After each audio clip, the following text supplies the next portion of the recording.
pode quebrar a unidade da Igreja de Cristo Jesus.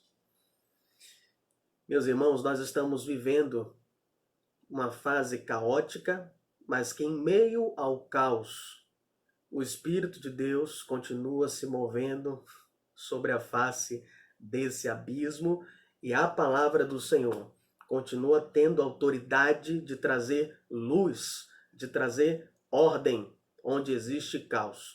Não tem sido diferente a nós como igreja local, como PIBAB, como IBCO. Nós estamos desfrutando uma fase de unidade e começa a ecoar em nossos corações. Será que quando nós voltarmos a ter o privilégio de voltarmos a nos reunir fisicamente, será que nós vamos conseguir manter essa unidade que nós estamos desfrutando durante esse tempo? O Evangelho de Marcos foi escrito para a igreja em Roma, e a igreja em Roma tem passado, naquela fase, um caos terrível de perseguição. Essa igreja tem sido duramente golpeada, perseguida, e ela está desencorajada. João Marcos, então, escreve o testemunho ocular do apóstolo Pedro e endereça para a igreja em Roma para encorajar essa igreja. E a grande pergunta que Marcos quer responder é: quem é Jesus? O capítulo 1, versículo 1 começa dizendo o princípio do evangelho de Jesus Cristo, o Filho de Deus. Jesus é o Cristo, ele é o Filho de Deus, ele tem todas as suas credenciais reais de realeza, autenticadas por Isaías, por João Batista, pelo próprio Pai, que diz: Tu és o meu Filho amado, em quem eu me agrado. E o rei começa a exercer essa autoridade dizendo: arrependei-vos e crede no Evangelho. Mas Marcos contrasta de uma forma impressionante a dificuldade que os discípulos têm de entender quem é Jesus, ao passo que aqueles que não são cristãos compreendem quem ele é. E eu gostaria de convidar você a abrir a sua Bíblia no Evangelho de Marcos, no capítulo 7. Evangelho de Marcos, capítulo 7. Versículo 24 ao 30. Nós vamos meditar rapidamente. Jesus saiu dali e foi para as regiões de Tiro e Sidom. Entrou numa casa e não queria que ninguém soubesse disso, mas não pôde passar despercebido. E certa mulher, cuja filha estava possessa de um espírito impuro, logo ouviu falar dele. Então foi e prostrou-se aos seus pés. A mulher era grega, de origem cirofenícia, e suplicava-lhe que expulsasse de sua filha o demônio.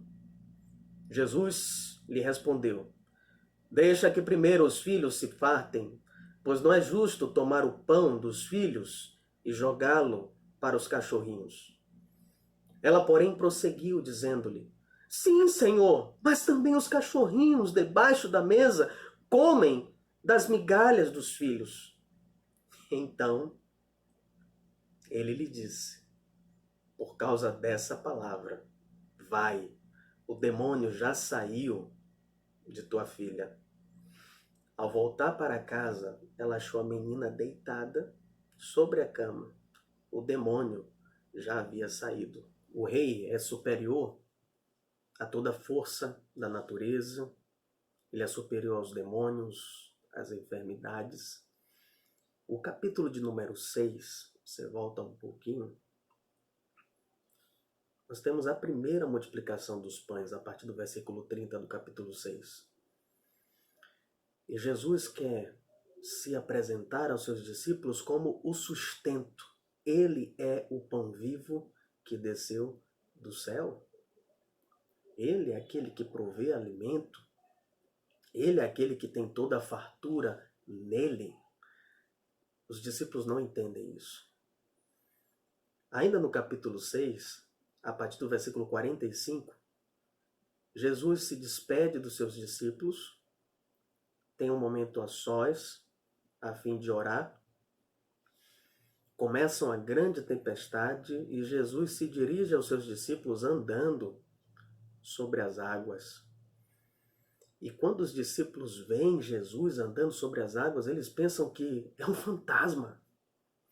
E Jesus, ele fala, tende coragem, sou eu, não temas. Só que antes mesmo dele parar a tempestade, ele quer ensinar para os seus discípulos que ele é suficiente. Ele é aquele que dá toda a segurança. Ele é aquele que, apesar das tempestades continuarem acontecendo, ele é suficiente. Ele não precisa acalmar a tempestade para depois, então, ser suficiente. Ele é suficiente em meio ao caos. O capítulo 6, versículo 52, diz o seguinte, que os discípulos ficaram impressionados, e o versículo 52 diz, pois não haviam compreendido o milagre dos pães, o coração deles estava endurecido. Daí vem o capítulo 7, mostrando que os homens acreditavam que eles poderiam se aproximar de Jesus com base em quem eles são. A tendência desse grupo aqui é falar, Senhor, me dê aquilo que eu mereço com base na minha bondade, no meu desempenho. Mas Jesus está mostrando para eles que não tem como nós nos aproximarmos dele com base em quem nós somos. Só existe uma única possibilidade. E essa possibilidade é apresentada por essa mulher, Cirofenícia. Uma mulher que se aproxima de Jesus sem credenciais religiosas, culturais, morais, mãe de uma filha possessa, logo considerada impura. Mas essa mulher se apresenta diante de Jesus falando, Senhor, dê-me aquilo que eu não mereço com base na sua bondade. Os fariseus, no capítulo 7, logo no início, a tradição dos anciãos é revelada pela postura, Senhor, me dê aquilo que eu mereço, com base na minha bondade, com base no meu desempenho. Ao passo que essa mulher fala, Senhor, eu estou aqui, Pai, para pedir ao Senhor que o Senhor me dê aquilo que eu não mereço, com base na sua bondade. Jesus, ele dá uma resposta para essa mulher que traz consigo dois grandes desafios, que é uma espécie de oferta, mas ao mesmo tempo uma espécie de ofensa. Porque ele olha para essa mulher e ele fala, olha, não tem como você se aproximar de mim. Eu não posso tirar dos filhos e jogar para os cachorrinhos. Isso traz uma espécie de ofensa. Mas essa mulher percebe uma oferta que está atrás da ofensa. Meu querido, minha querida, o Evangelho vai nos ofender porque ele vai dizer que nós não merecemos, que nós somos fracos. O Evangelho, ele vai trazer essa ofensa. Assim como o coronavírus tem trazido uma ofensa. Vocês são fracos. Vocês são orgulhosos, prepotentes, mas vocês não têm controle nenhum. E é isso que Jesus quer que a gente aprenda. E essa mulher se aproxima de Jesus e fala, Senhor, tudo bem, eu não posso ter acesso à sua mesa, mas a sua mesa é tão farta, é tão abundante, que até uma migalha que caia da tua mesa, Senhor, já é um banquete para mim. Essa mulher compreendeu o milagre da multiplicação dos pães. Os discípulos não entenderam, de tal maneira que na continuidade do capítulo 7, logo após esse episódio da mulher cananeia, vai vir a cura de um surdo e gago. Logo depois do capítulo 8, no capítulo 8 vem a segunda multiplicação dos pães. Por quê? Porque eles não entenderam a primeira. E depois que se encerra a multiplicação segunda dos pães, vai ter a cura intencional de um cego de Betsaida. E logo depois vem a confissão de Pedro. Jesus está querendo dizer o seguinte com a cura do surdo: vocês têm ouvidos, mas não ouvem. Com a cura do cego, vocês têm olhos, mas vocês não veem. E a confissão de Pedro, Jesus pergunta: quem é que o povo está dizendo aí que eu sou? O que é que a escola da Mangueira está dizendo que eu sou?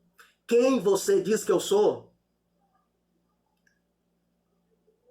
Ele quer saber quem é que você diz que ele é. Pedro vai dizer: Senhor, o que os outros estão dizendo é que o Senhor é João Batista, Elias, um dos profetas. Mas, Senhor, Tu és o Cristo, o Filho do Deus bendito. E com base nessa confissão, com base nesse que confessa, ele acredita a confissão. Ele diz: a sua confissão está correta. Mas não foi carne nem sangue que te revelou isso, foi o Espírito Santo que te revelou isso. Meu irmão e minha irmã, muitos de nós, diante da ofensa, a gente tem uma postura orgulhosa de não querer aceitar. A gente fala: eu não sou tão ruim assim. Já tem outro grupo que tem dificuldade de aceitar a oferta. Que é: olha, o que o Evangelho dá a você não é com base naquilo que você merece. Você não merece. Mas tem pessoas que têm dificuldade de aceitar a oferta e falam: ah, mas depois de tudo que eu fiz, não existe perdão para mim. Então, Cristo é poderoso para salvar tanto um grupo, que quer dizer que não é tão ruim assim, como Jesus também quer salvar o outro grupo que diz: ah, mas depois de tudo que eu vivi, depois de tudo que eu fiz, mesmo conhecendo o Senhor. Deus está usando o coronavírus para mostrar: volta, desperta tu que dormes, arrependa-se, creia no Evangelho, viva um novo tempo. Que Deus em Cristo nos dê a graça de viver esse novo tempo. Eu queria sugerir para você, nesse momento, para que você possa discutir na sua família, na sua casa agora, nesse culto doméstico que você está tendo, eu queria que você refletisse em alguns apontamentos de reflexão que eu ofereço a você com base nessa reflexão. Primeiro, a gente pode aprender com essa mãe que quando não tiver mais como a gente falar de Deus para os nossos filhos, tem como a gente falar dos nossos filhos para Deus em oração. Aproveite esse tempo em que você pode ter o seu filho em casa e rompa todo o distanciamento que pode estar existindo entre vocês dentro de casa. Ore com ele, ore por ele. Fale do seu filho para Deus. Segundo, eu compartilhei aqui com vocês uma sentença belíssima que tem um significado prático para as nossas vidas. Sua mesa, Senhor, é tão farta que uma migalha que caia já é um banquete para mim. O que é que você aprendeu dessa sentença? O que é que você pode tirar de lição para a sua vida pessoal e para a vida da sua família e a vida da sua igreja? Terceiro, por que a nossa tendência é dizer: Senhor, me dê o que eu mereço com base na minha bondade, com base no meu desempenho? Por que a gente tem uma tendência tão grande de querer se aproximar de Deus pelos nossos méritos? Por que a gente tem tanta dificuldade de falar: Senhor, me dê aquilo que eu não mereço, Senhor, mas com base na sua bondade, Pai? Quarto, qual grupo você faz parte? O grupo que tem dificuldade de aceitar a ofensa? Olha, não é com base no que você merece. Você é mau. Você precisa ter a bondade de Cristo creditada à sua vida para que você possa ser aceito. Você é do grupo que tem dificuldade de aceitar a ofensa e fica se desculpando, dizendo: eu não sou tão ruim assim, eu não sou tão mal quanto aquele povo da igreja, eu não sou como aquelas pessoas que estão lá fora da igreja. Porque você sabe que existe religiosidade tanto naqueles que estão dentro da igreja, como também naqueles que estão fora da igreja. Qualquer sensação de superioridade a outro é religiosidade. Isso afasta o homem de Deus. Ou você faz parte do grupo que tem uma extrema dificuldade de aceitar a oferta e fica se culpando, se martirizando, dizendo: Senhor, não tem solução para mim, não tem como o Senhor me aceitar depois de tudo que eu fiz.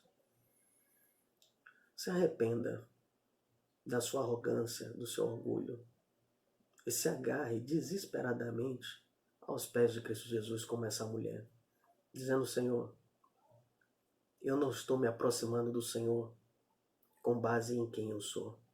Eu estou me aproximando do Senhor com base em quem Tu és. E Pedro confessou: Ele é o Cristo. Ele é o Filho do Deus vivo.